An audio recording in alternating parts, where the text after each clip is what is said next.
Aprilia lagi-lagi menemui bencana dengan dramanya bersama Martin. Bukannya selesai malah tumbuh yang baru. Martin kini didiagnosa tak akan bisa mengikuti sesi Sepang lagi. Yang kedua hampir sama dengan tahun lalu. Namun bedanya tahun ini bahkan divonis sebelum musim dimulai. Dan hal itu tentu menghambat misi Aprilia melawan dominasi Ducati jika hanya bisa mengandalkan satu pembalap saja. Apakah Aprilia udah gedek banget sama Martin atau muak? Dan juga ada isu-isu soal Pedro Acosta ke Ducati. Bukannya ditepis, kini Jidaliknya memberi sinyal bahwa memang juga menginginkannya di Ducati. Tentu ini sangat kritis mengingat kini mereka memiliki pembalap-pembalap andalan dari musim-musim sebelumnya. Salah satu yang mencolok adalah Pecco Bagnaia. Apakah Daliknya secara halus mengusir Pecco dan akan menggantikannya dengan Acosta? Dan juga ada update nih dari Honda. Nah, seperti apa lengkapnya? Kita bahas.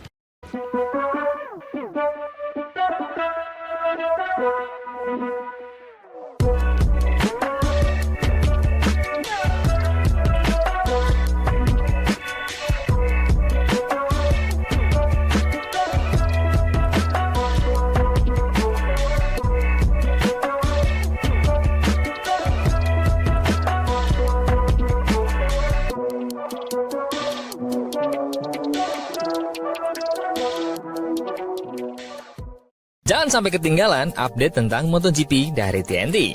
Dengan cara ketik hashtag MotoGP di kolom pencarian agar kamu bisa mendapatkan pilihan berita menarik yang kamu cari. Ada sesuatu yang terasa tidak beres dalam situasi Jorge Martin dan Aprilia. Kurang dari 1 pekan sebelum tes pramusim MotoGP Sepang digelar, Martin kembali menjalani operasi. Aprilia memilih untuk tidak memberikan komentar apapun. Juara dunia MotoGP 2024 itu kembali absen dalam momen krusial. Ketika seluruh pembalap seharusnya sudah berada di lintasan, waktu kejadiannya sangat tidak menguntungkan dan menimbulkan banyak tanda tanya. Sesi pramusim MotoGP akan dimulai dalam hitungan hari. Namun kondisi fisik Martin kembali menjadi sumber ketidakpastian. Kecuali terjadi perkembangan yang sangat signifikan. Dia hampir dipastikan tidak akan ambil bagian dalam tes Sepang yang secara resmi membuka musim MotoGP 2026. Operasi terbaru ini dilakukan untuk menangani 2 cedera lama yang terus bermasalah, yakni patah tulang selangka akibat kecelakaan di Motegi serta cedera tulang scaphoid yang telah mengganggunya sejak pramusim sebelumnya. Yang mengkhawatirkan cedera-cedera tersebut dinilai tidak sembuh dengan baik. Sehingga tindakan medis kali ini bukan sekedar prosedur ringan, melainkan koreksi atas proses penyembuhan yang keliru. Di tengah situasi genting ini, sikap Aprilia justru semakin menimbulkan spekulasi. Tidak ada penjelasan terperinci. Tidak ada jadwal pemulihan yang jelas, dan tidak ada pernyataan yang memberikan kepastian. Aprilia hanya menyampaikan bahwa keikutsertaan Martin di Sepang belum dapat dikonfirmasi. Dalam konteks pedok MotoGP, keheningan seperti ini jarang bersifat netral dan seringkali menandakan adanya ketegangan di balik layar. Sejumlah sumber di media Spanyol menyebutkan bahwa Martin hampir pasti absen di tes Malaysia. Diario AS bahkan mengutip keterangan dari lingkaran terdekat pembalap tersebut bahwa menyebut prosedur operasi ini sebagai tindakan kosmetik dan menegaskan bahwa kondisi Martin mendekati 100%. Jika klaim tersebut benar, maka potensi absennya Martin di lintasan justru semakin sulit dipahami dan memperkuat dugaan adanya persoalan lain di luar aspek medis. Martin dipastikan akan hadir di Sepang, namun kehadiran tersebut tidak serta-merta berarti dia menunggangi Aprilia RSGP. Jika dia kembali tidak turun ke lintasan, hal itu akan menjadi kemunduran serius dalam proses adaptasinya bersama Aprilia. Perlu diingat bahwa sepanjang musim sebelumnya, Martin nyaris tidak pernah menjalani fase adaptasi yang utuh akibat rangkaian cedera dan gangguan fisik. Integrasinya dengan motor dan tim berjalan jauh dari ideal. Situasi ini menjadi semakin sensitif mengingat posisi Martin di bursa pembalap. Dia sedang berada di ambang negosiasi kontrak besar berikutnya dalam karirnya. Sementara Yamaha dan Honda dilaporkan siap mengajukan tawaran signifikan untuk musim 2027. Ketidakpastian kondisi fisik jelas melemahkan posisi tawarnya. Dengan jaminan performa yang lebih rendah dan jarak tempuh yang terbatas, potensi nilai kontrak yang diterimanya pun terancam menurun. Perlu dicatat bahwa Martin menandatangani kontrak dengan Aprilia pada Juni 2024, sebelum dia meraih gelar juara dunia. Sejak saat itu, hubungan keduanya kerap digambarkan tidak sepenuhnya harmonis. Upaya Martin untuk mengaktifkan klausul pelepasan pada musim lalu menjadi indikasi bahwa kepercayaan antara kedua pihak tidak pernah benar-benar terbentuk secara utuh. Dalam konteks seperti ini, setiap ketidakpastian medis dapat dengan mudah berubah menjadi isu strategis. Dampak dari situasi ini terasa dua sisi sekaligus. Secara teknis, Martin kehilangan waktu berharga untuk memahami dan mengembangkan motor yang terus berevolusi. Secara kontraktual, dia terpaksa menghadapi masa depan dari posisi yang lebih lemah. Meski pihak manajemen menegaskan bahwa pemulihan berjalan positif, fakta bahwa Aprilia tidak memberikan konfirmasi apapun membuat suasana tetap tegang.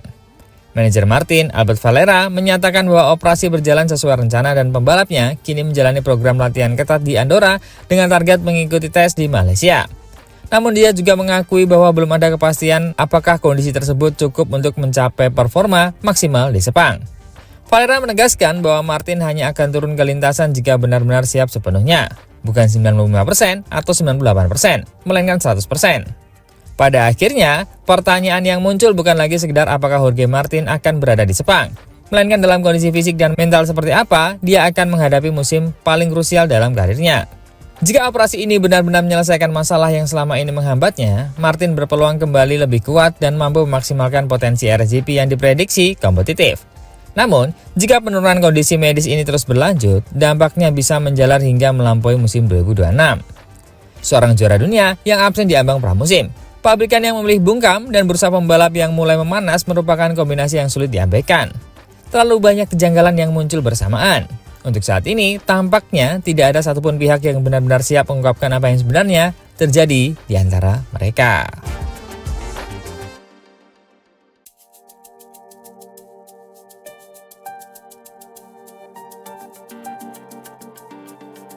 Berita kedua, ada pergeseran besar yang kini tak lagi bisa disembunyikan di dalam Ducati.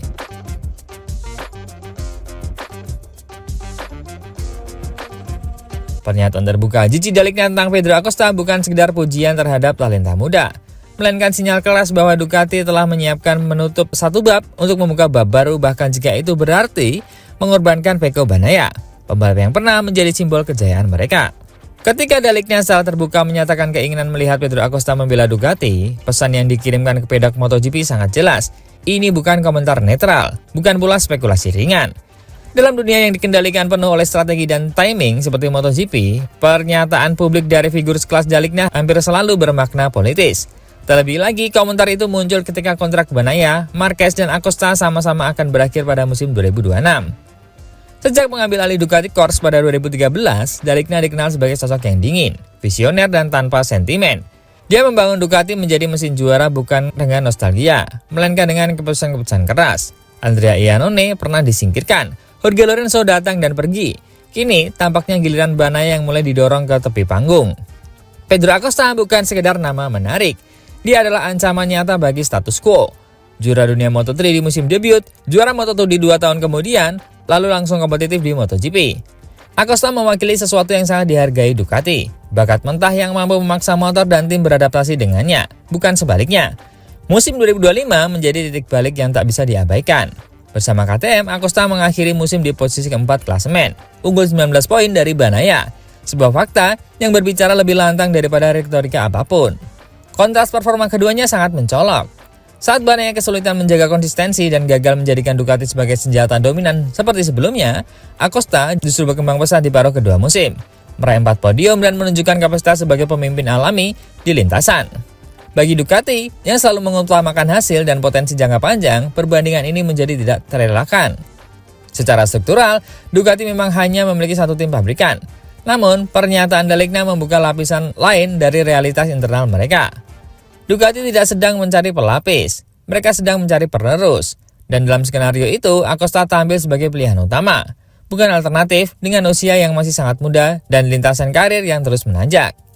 Acosta menawarkan masa depan. Bagnaia, di sisi lain, mulai dipandang sebagai bagian dari masa lalu, berprestasi. Tapi, tidak lagi mewakili arah strategis jangka panjang. Yang menarik, Ducati tidak pernah secara langsung mengkritik Bagnaia, namun justru disitulah kekuatan pesannya. Dalam MotoGP, pembalap tidak disingkirkan dengan pernyataan keras, melainkan dengan isyarat, dengan pujian kepada orang lain, dan perubahan fokus yang disengaja. Ketika bos teknis Ducati berbicara tentang Acosta sebagai pembalap yang mampu membuat sejarah, itu secara implisit berarti Ducati percaya sejarah berikutnya tidak akan ditulis oleh Bagnaia. Ducati juga sadar bahwa era Marc Marquez tidak akan berlangsung selamanya. Mereka membutuhkan figur baru yang bisa menjadi poros proyek jangka panjang. Sosok yang mampu memimpin pengembangan motor dan menjadi wajah pabrikan selama bertahun-tahun. Dalam pandangan Dall'Igna, Pedro Acosta adalah jawaban itu, seperti Marc Marquez bagi Honda 1 dekade lalu. Pada titik ini, sulit untuk tidak menyimpulkan bahwa Ducati telah mengambil sikap. Ini bukan lagi soal apakah Acosta cocok untuk Ducati, melainkan siapa yang harus dikorbankan agar ruang itu tersedia. Dan semua tanda mengarah pada satu nama, yaitu Pecco Bagnaia. Gigi D'Alegna tidak sedang membicarakan tentang kemungkinan, dia sedang menyiapkan transisi. Ducati telah menunjukkan berkali-kali bahwa loyalitas tidak pernah mengalahkan visi. Pesannya kini terang benderang, masa depan Ducati sedang dibangun dan Pedro Acosta berada di pusatnya. Sementara Pecco Bagnaia, perlahan tapi pasti, sedang diarahkan menuju pintu keluar.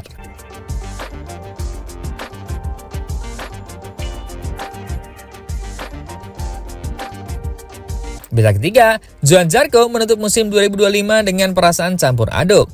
Di satu sisi, dia merasa lega karena musim yang sangat menguras tenaga itu akhirnya berakhir. Di sisi lain, dia menyadari bahwa paruh kedua musim berjalan jauh lebih berat dibandingkan yang diperkirakan. Menurut Zarco, masalah utama bukan terletak pada satu faktor tertentu, melainkan akumulasi kelelahan fisik, padatnya jadwal perjalanan, serta kurangnya waktu pemulihan yang pada akhirnya mempengaruhi performa dan kondisi mentalnya. Semua itu membentuk semacam spiral penurunan yang sulit dihentikan begitu sudah dimulai. Zarco mengakui bahwa awal musim 2025 sebenarnya berjalan sangat baik. Kemenangan dan podium yang dia raih menjadi momen yang terasa hampir tidak nyata, sekaligus membuktikan bahwa dia masih berada di level kompetitif yang tinggi. Namun seiring berjalan musim, beban fisik dan logistik mulai menumpuk. Perjalanan jauh, tes tambahan, serta komitmen di luar kalender utama MotoGP membuatnya tidak lagi bisa berlatih dan memulihkan diri secara optimal. Ketika kelelahan, fisik bertemu dengan frustasi teknis, kesalahan kecil mulai muncul, dan kepercayaan diri perlahan terkikis. Selain faktor fisik, Zarco juga menyinggung aspek teknis yang turut memperberat situasi. Meskipun dia melihat perkembangan positif pada motor Honda, dia merasa posisinya bukan selalu menjadi prioritas utama dalam proyek tersebut. Situasi di mana dia harus bekerja dengan dua spesifikasi motor yang berbeda dalam satu akhir pekan justru menciptakan kebingungan, baik bagi dirinya maupun tim. Ketidakpastian ini memperbesar rasa frustasi dan membuat akhir pekan balapan semakin sulit untuk dikelola. Namun Zarco menolak melihat musim 2005 sebagai kegagalan. Dengan jarak waktu dan perspektif musim dingin, dia menilai bahwa pencapaiannya tetap berada di jalur yang dia inginkan, bahkan melampaui ekspektasi pada fase awal musim. Baginya, kemenangan dan podium tetaplah puncak pencapaian yang tidak bisa diabaikan. Meskipun hasil akhir klasemen tidak sepenuhnya mencerminkan potensi sebenarnya akibat banyaknya balapan yang terlewat atau dijalani dalam kondisi yang tidak ideal. Memasuki persiapan musim 2026, Zarco menekankan pentingnya perubahan pendekatan. Dia ingin membangun ritme yang lebih sehat antara latihan fisik, pemulihan, dan waktu berkendara. Fokusnya bukan lagi pada memaksa diri, melainkan menjaga konsistensi dan kesiapan sepanjang musim. Latihan di lintasan privat ia manfaatkan untuk mengasah teknik dan mengembalikan perasaan menyatu dengan motor, sekaligus menempatkan dirinya dalam situasi menantang agar terus berkembang sebagai pembalap. Dalam konteks performa Honda, Zarco menyiapkan optimisme yang cukup kuat. Dia percaya bahwa motor tersebut memiliki potensi untuk bersaing lebih tinggi di klasemen, asalkan semua elemen berjalan selaras. Untuk musim 2026, targetnya jelas, memulai musim sebaik mungkin, konsisten berada di 10 besar, dan secara bertahap mendekati 5 besar. Bahkan, dia menilai bahwa podium bukanlah target yang terlalu ambisius jika pengembangan motor terus berlanjut. Nama Marc Marquez juga muncul dalam analisis Zarco. Menurutnya, Marquez menjadi tolak ukur yang jelas tentang seberapa besar potensi Honda sebenarnya. Zarco secara terbuka menyatakan bahwa jika Marc Marquez mengendarai Honda dengan paket saat ini, dia yakin pembalap Spanyol itu mampu berada di 5 besar secara konsisten. Pernyataan itu sekaligus menjadi cerminan kepercayaan diri Zarco terhadap kemampuannya sendiri. Jika standar tersebut memungkinkan bagi Marc Marquez, maka dia melihat tidak ada alasan bagi dirinya untuk tim untuk menurunkan target. Keuntungan lain yang dimiliki Zarco menjelang musim 2026 adalah kepastian masa depan. Dengan kontrak yang sudah aman hingga 2027, dia terbebas dari tekanan negosiasi yang biasanya mengganggu fokus banyak pembalap di tengah musim. Menurut Zarco, ketenangan ini sangat berharga karena memungkinkan dirinya dan tim bekerja dengan pandangan jangka panjang, tanpa kepanikan berlebihan atau terasa terancam setiap akhir pekan balapan. Bagi Zarco, pengalaman para pembalap yang mampu tampil terang di bawah tekanan menjadi pelajaran penting. Dia percaya bahwa stabilitas mental dan kesabaran seringkali menghasilkan paruh kedua musim yang lebih kuat. Dengan pendekatan ini, Zarco berharap dapat menjaga performa secara konsisten, memaksimalkan potensi Honda, dan menutup fase karirnya di MotoGP dengan peran signifikan dalam kebangkitan proyek tersebut.